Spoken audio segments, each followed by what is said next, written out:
Let's see. Yeah. Like everything is new, so Christmas came early this year. There we go. We have the gun. I hate using this. I'll have to take it off. I don't even know how to take it off actually. It's pressed in, but I don't know how. Anyway, so this is what we use. You could actually, wait, I'm gonna do even better. I'll show you the whole arsenal that I use for finishing. And I still use them, all of them. So, from what I know, again, don't quote me because I'm not a specialist, but you can paint using a brush and then go a step up and you have a roller. It's gonna be much easier, cover more surface. Then you can have a spray gun. Super convenient, just press the trigger, paint comes out. You paint everything, super uniform, super fast. And whatever is gonna take you an hour to do with this, you can do in 5 minutes with this. It spreads, it makes a fan. And it, depending on the size of the tip, because this too, you can change it, have multiple tips, from something that's super fine with a very small droplet and a small fan, to something that has bigger droplets, because you're using thicker paint or you want to cover more faster, and a giant fan. You could have, on this gun, I think you can have maximum is a 10-inch fan. So imagine this brush being 10-inch wide, and it applies product instantly as soon as you go over the surface. I'm not going to be able to do it with a brush. With this, if the gun is set up properly, you can do a super uniform and fast finish. But then, this is where the product goes, right? So you have about, what, a quart or a liter of product maximum that you can work with. So you have to stop every time you're emptying it, refill it, put it back. So with this, the disadvantage is that this is the quantity that you have. Then you have these guns that have no cup. So where do you put the gun? Where do you put the paint? The paint is connected through a hose to a pump. So the pump has a siphon, and as you can see, I have a brand new one here. That's what I'm trying to do today. Hopefully install this and use it, if not for the Cefla, at least for this gun. So you have this big pump with a giant siphon, and it can suck or move, not suck, even though it sucks, and then it blows. It can move 4.2 gallons per minute of product. So with this, having a big enough nozzle on the gun, that pump, which is a 30-to-1 Graco pump, can move 4.2 liter of product. 4.2 gallons, actually. Gallons or liters? I forget now. Next step, it's a spray gun. This one is a Sames Kremlin. That's what I've been using in Montreal. But I've realized that it's a little bit trickier to get them in the States. And here we have actually better service apparently with Binks, which is this kind of spray gun. So what I've been using for the past 18 years was always air assist spray guns. See, does it say air assist spray gun? And actually Graco, that's the company that I'm using in Montreal as well, for everything that's hand sprayed. With Binks, I just learned 2 days ago that they have this new gun that's airless actually, meaning that it doesn't use air to further increase the automation of the droplets. And they say that it can do a perfect job without the extra air that this gun has, or this gun has, or that pump can do. Now we're gonna have to try to find a way to put this whole contraption on the arms of the Cefla. So that's the project for today. Will I be able to do it or not? Because the plan is, maybe I shouldn't say it, because what if I don't do it? but it sounds cool to say it. I'm gonna make something temporary to see the exact positions that the gun should be in, and then I'm gonna try to 3D print a bracket, like a super cool bracket that I can attach the guns to the arm actually, and have, because they do have adjustments, the original ones that I don't have on the Cefla, because I have used them for the Cefla in Montreal. They have adjustment, but I wish I would have had a few more ways of adjusting it, and I think I can make that. It's gonna have on the reciprocating, I think that's what it's called, reciprocating arm, I think so. It has 4 guns that are spraying in a sequence that's dictated by the computer, and they have to be pointing in different directions, right? So the way they are, the way I have them set up in Montreal, and we've been using it for years now, they go opposite directions at 45 degrees.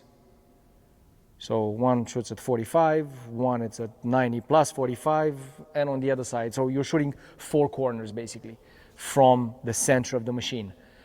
And depending on how you put the fan of the gun, is it horizontal, vertical, or slightly on an angle, which we chose in Montreal. The gun needs to be directioned, like you're talking about 2-3 degrees on one side or on the other side. And that's gonna make a difference in having a perfect edge of the material coverage with paint. Because spraying on the surface, no problem. You can put the guns just spraying down, and as the arm moves right to left and the conveyor belt goes front to back, the surface is going to be covered perfectly. The issue with this particular machine is, how do you apply the same amount of paint on the edge of a door? Because imagine your door or panel, this is the panel. Putting paint on top, super easy. Putting the same amount of paint on the edge, it's a bit trickier. Because you could put just flood it with paint, and then it's going to be enough. It's going to drip from the edge because this is vertical. The flat surface, you can put a lot of paint. It's not going to go anywhere. You might have a little bit of a buildup on the edge that's going to show once the panel dries, but this is not going to go anywhere. It's going to stay and dry super, super thick. And yeah, maybe in time it's going to crack or whatever. But on the edge, if you have put an extra gram of paint, it's going to start dripping. And you're going to have like little drips along the edge. So that's why having the most adjustment on the spraying head or the gun, it's crucial. We're gonna see if I make it work.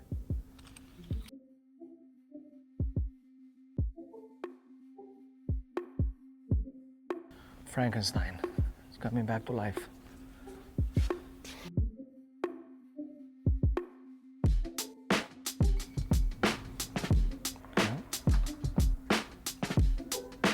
Hey, we got lights.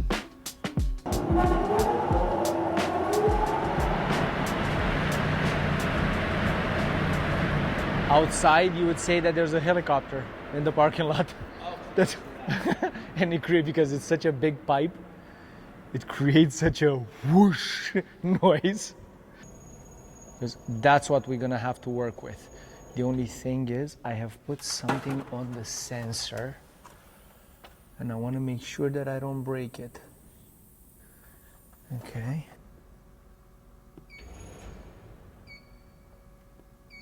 Perfect.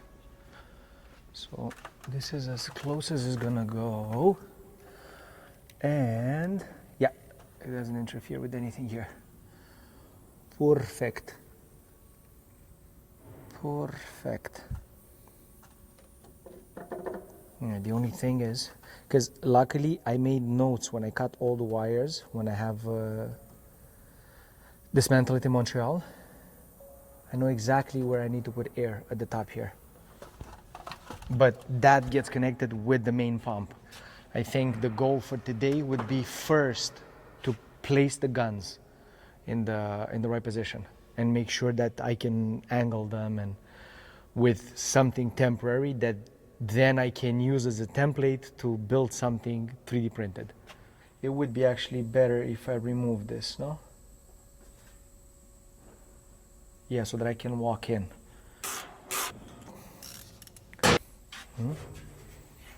Is it screwed? You. You see? I forgot. This is not like the other Cefla, but still, this is good. The other Cefla, we can take out the filtering boxes. They come out completely. So I have access all the way to here. But these are screwed onto the exhaust, so I cannot take them out. So yeah, I'm gonna have to work like this. Now the product goes through here. Where's the air? Air goes through here. Okay. And now the only thing is this one has 2 airs. So in our case, because the gun is airless actually, I will not be using the small one, but I will be using the large one. That's gonna go here. And then the product, let's see, is it the same thread? That would be fun, because this is a female and I need a male. That's what she said. Another little issue, but we'll be able to solve it. So most likely I'll end up changing these hoses once I start using the gun. It's gonna have to be twisted. This is in. Oh, and it's nice. You can circulate the product from gun to gun actually, because it has an in and an out. Now I just have to find a way to attach something here. I could do it where it's like this, and then the rotation here, because these rotate as well. Let's see.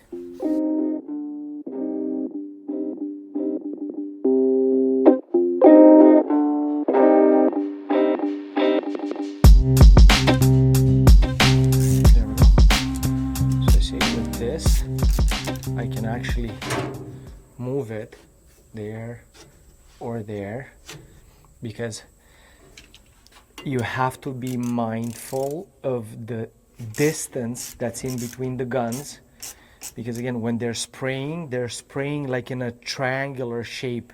It's a fan, I call it. Depending on how you put that fan and how far the guns are from each other, they will spray on the table, either overlapping the fans or creating a gap in between them. And ideally, or that's how I like to spray, is with 50% overlap.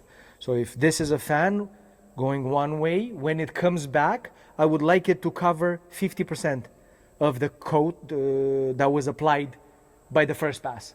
There's so many things, like now that I'm saying it out loud, because all of this has been for years in my head, but now I can say it out loud and I'm not talking only to myself. Come on. Like this.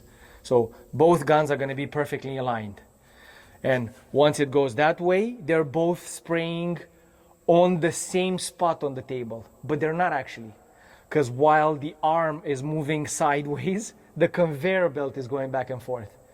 So it doesn't matter, or actually matters. If you were to put them in line and you start spraying, you will always be spraying in diagonal over the table, because the table moves a certain direction.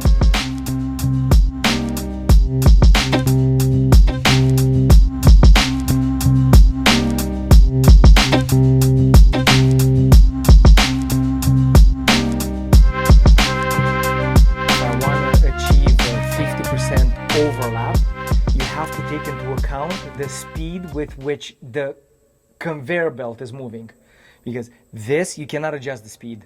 This goes at the same speed back and forth, but the conveyor belt, you can adjust the speed. So we're gonna have to, there's gonna be recipes that are gonna be printed, and we're gonna have them next to the controller for the Cefla. Being like, oh, for the primer, you're gonna use this speed with this setup. For top coat, opaque top coats, you're gonna use this setup. For clear coat or sealer, this setup. For stain, another setup. So you're gonna see it's gonna be a whole booklet of how to program the machine depending on what product are you spraying, because it's not just spraying. So yeah, I will have to arrange them in such a way, so most likely this is gonna have to be somewhat forward, that's gonna have to be backed up, and these either the same way or reverse, to where this one is forward and this one is inwards, so that with the movement of the table they will spray with the 50% overlap. But all of this, I mean, you could determine it now without the guns on it, but it's going to be so much easier to spray, and you see actually the product being sprayed, and you're going to see that the edge, whatever, has a spot that's missing paint. Or if you overlap too much, wherever the two fans overlap, if it's too much, it's going to drip. So the machine shows you that, hey, this setup doesn't work. Do something else, stupid. So yeah, this is going to be exciting to see this dinosaur brought back to life. Oof. Can't wait. Can't wait.